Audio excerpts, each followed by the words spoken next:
በትክክል ያወራዋል። በውስጥ በኩል ላይቭ ላይ የምትሰሙት ጉድ አለ። በጣም ብዙ ሰዎች አጠገቤ ይተኛል፣ ከአጠገቤ የተቀመጠ ይመስለኛል። ሳወራት ሰምታ ለምን ቆይ ዝም ብዬ አልቀመጥም፣ በቃ ልጸልይ ጸሎት መጽሐፍ ማልከፍትም ብላ ዝም ብላ አቤቱ ማረኝ እግዚአብሔር ገይናት እና ጠባቂ መልአኩ ያዋራዋል። ሲያዋራው ምንድን የሚለው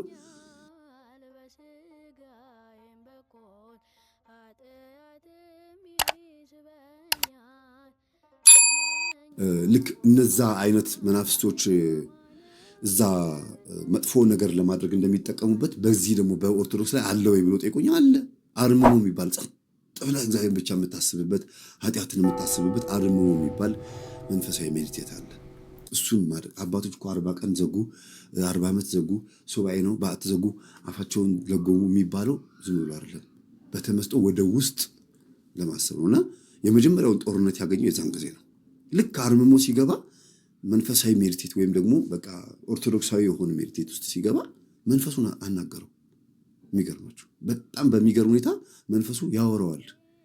ወንድሜ እኔ አለኝ የምሰማው ነገር መንፈስ ሆኖ ካገኘሁት እንቅልፍ ነው ማጣው አለኝ። እንቅልፍ ካሁን በኋላ አልተኛም አለኝ። አይደለም እንደሱ አይደለም፣ ተረጋጋ አልኩት። በትክክል ያወራዋል። በውስጥ በኩል ላይቭ ላይ የምትሰሙት ጉድ አለ። በጣም ብዙ ሰዎች አጠገቤ ይተኛል፣ ከአጠገቤ የተቀመጠ ይመስለኛል፣ ያወራኛል፣ ያቅፈኛል ምናምን ብሎ ሲሰሙት ሲናገሩ ትሰማላችሁ አይደል?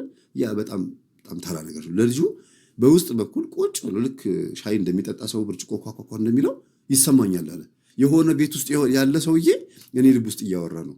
ያ ማለት እዛ ቤት ውስጥ ያለው ሰውዬ እኔን ነፍሴን እያወራሁት እንደሆነ ስለሚያውቅ መቼ እንደያዘኝ ለምን እንደያዘኝ ምናምን መናገር ጀመረና ነጭ ነው፣ ግብረ ሰዶም ነው፣ ወደ ኢሉሚናቲ ሊያስገባው እንደነበረ የግብረ ሰዶም አባል ሊያደርገው እንደነበረ ግን እንዳልቻለ የእናቱ መንፈስ ወይም ደግሞ የልጁ እናት መንፈስ እንደተከላከለው እናትህ ላይ ያለው እምነትን ያስጨነቀኝ ዛሬ ላይ መጨረሻ ያስከኝ ምናምን ብሎ ያወራዋል። እና ምን እያረክ ነው ሲለው ጊዜ ካንተ ንግግር የተነሳ ተቃጥዬ ውሃ ጠምቶኝ ውሃ እየጠጣሁኝ ነው፣ በተደጋጋሚ ውሃ ጠጣለሁ ይለኛል አለ። በውስጥ በኩል እኮ የሚያዋራው መንፈስ ነው።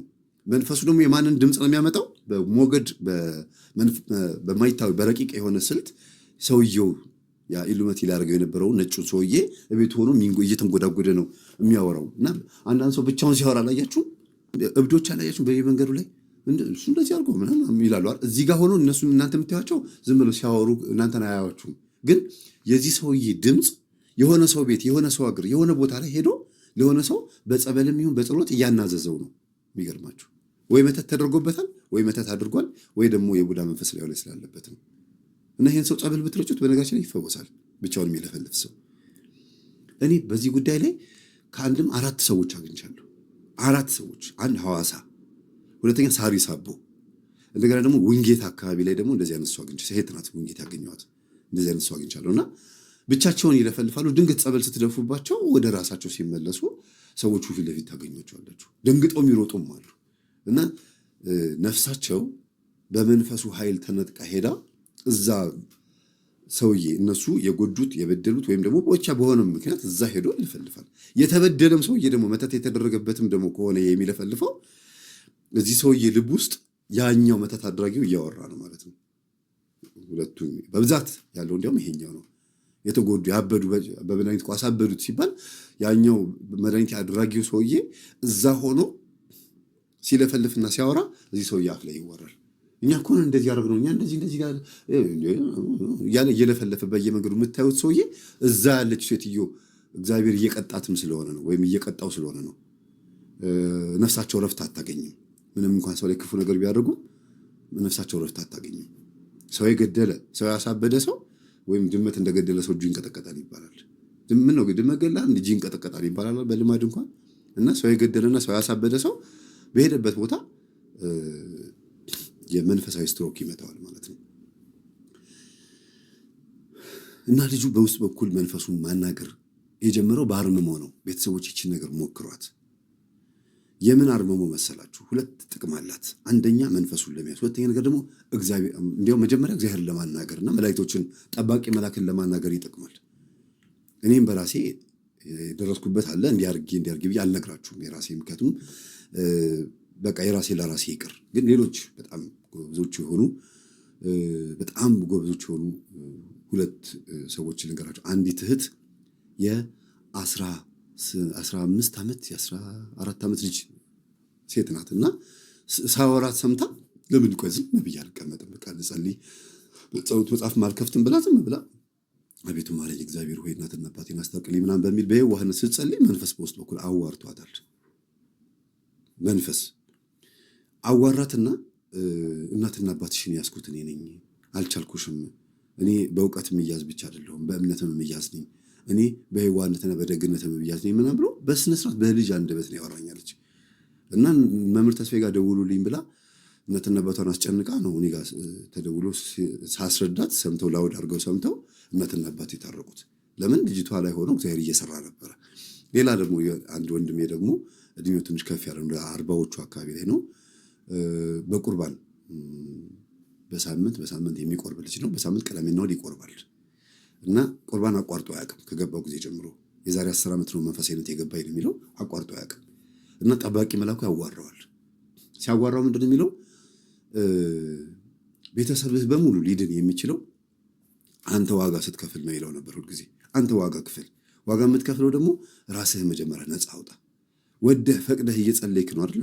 ልክ ወደው ፈቅደው እንዲጸልዩ እነሱ ትምህርት እንዲያዳምጡና አንተ ደግሞ ለእነሱ እየጸለይክላቸው ለራስህ ግን ራስህን እያበረታ ሂድ እያለ ይነግረዋልና በዓመት ሁልጊዜ መስከረም ወር ላይ ነው ቀኑን ረስቼዋለሁ። መስከረም ከመስቀል በፊት ነው መጥቶ አናግሮኝ ይሄዳል የሚለውና የመስቀል ወፍ የሚባለው ይሄ ሆኖ እንዴ ነው ያልኩት እኔ ራሴና።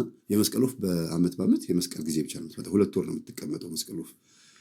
ሰማያዊ ናት ታውቋታላችሁ አይደል? እና ይሄ ልጅ በተደጋጋሚ በዓመት ይሄ መልአክ እየመጣ ሲያናግረው ግራ ገብቶት መንፈስ ጠቋር እንዳይሆነ ጠቋር ብዙ ጊዜ መልአክን መስሎ ሊያጭበረብር ይችላል። አፎሚያንም የሸወዳት ይሄው ነው። የሸወዳት ስላችሁ ሊያታላት የመጣው ማለት ነው። እኔ ቅዱስ ሚካኤል ነኝ ብሎ የመጣው ይሄው ደፋር መልአክ ነው። እና እንኳን አይደለም እኛ ተራዎቹ እዚህ ያለን ቀርቶ ምትጸልዩዋ ምትሰግደው አፎሚያ ጋር እንኳን የምትሆን የቅዱስ ሚካኤል ነኝ ብሎ ፊት ለፊት የተፋለማት መንፈስ ጠቋር መንፈስ እኛ ውስጥ ካለ ደግሞ እንዴት እንደሚያታለን አስቡ። እኔ ላይ ስልጣን የለውም እያልክ ከበሮ ስለደበደብክ ወይም ደግሞ ቤተክርስቲያን ጸናጽል ይዘህ ስለተመላለስክ ስለቀደስክና ስላገለግልክ ስላሸበሸብክ ብቻ የማይነካ መስሎ ከተሰማ ተሸውደሃል። እና በጣም ጠለቅ ብዬ አልግባባችሁ። ብቻ ይሄ ልጅ የሚጠብቀው መልአክ የሚያናግረው ልጅ እንደሆነ ደርሼበታለሁ። የሚነግረው ነገር ደግሞ ትክክል ነው። የሚጠብቀው መልአክ ደግሞ በጎ የሆኑ ነገሮችን መጥፎ ነገር አይነግረውም። ጥሩ ነገር የሚነግረው ይሳካለታል። ጥሩ ነገር የሚነግረው እና አንድ ቀን ክንፉን ዘርግቶ አየሁት፣ በህልሜም አይቼው በእውንም አየሁት ነው የሚለው። በእውን ግን ሰመመን ነገር ነው የሚለው። እንዲሁ ልብ ነገር ነው ያለብኛል። እና እኔ የምጠብቅህ መልአክ ነኝ፣ ቅዱስ ፋኑኤል እባላለሁ ያለኛል። ቅዱስ ፋኑኤል ደግሞ ህብስተ መና ነው የሚመግበው። የነፍስም የስጋ መና ይመግባል። በስጋ ስንራብ በነፍስም ደግሞ ቃሉን ስንጠማ ይመግበናል። እና በቃሉን በመመገብ ከቅዱስ ዑራኤል ጋር ተቀራራቢነት አለው።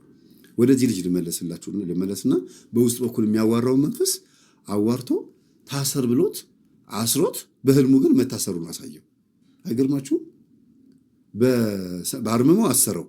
በአርምሞ ጸሎት ልክ ሱባኤውን ጨርሶ 7ኛው ቀን ላይ እጃቸው የታሰሩ በጣም ብዙ የወደቁ መላእክቶች ፎለን ኤንጅልሶች ማለት ነው እንደወደቁ ሆነው እንደዚህ ሐላር የሆነ የወደቀ ምልክት አሳይተው ታዩትና አሁን ስለ ፎለን ኤንጅልስ ስለ ሎስ አንጀለስ ወይም ስለ ሎስት ኤንጅልስ የምናወራው ነገር እየገባው መጣ።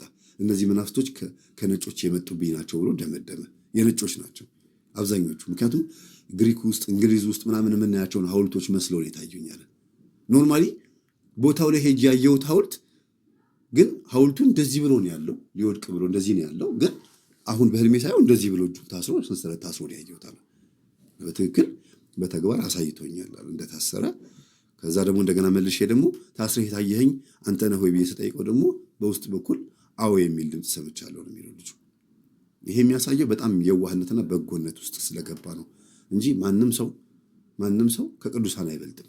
ግን አሁን እኛ ባለንበት ዘመን በቅንነትና በየዋህነት ከተጋችሁ ኧረ ስንት ጉድ ይታያል። በነገራችን ላይ ዴንማርክ ውስጥ ኖርዌይ ውስጥ ሌሎችም ሀገሮች ውስጥ ብርቱ የሆኑ እህቶች በጣም በሃይማኖታቸው በጣም ብርቱ የሆኑ እህቶች ካህናት የሚመሰክሩላቸው ዲያቆናት መምህራን የሚመሰክሩላቸው በጣም ጸሎተኛ የሆኑ እህቶች ጸበል ለመርጨት ቤት ኑ ተብሎ ሲጠሩ ሌላ በቃ በጣም ከበድ ያለ ነገር አይተው እንደው በጸሎት አስቢኝ ብሎ የሚሄዱ አባቶች የሚመሰክሩላቸው እህቶች አሉ።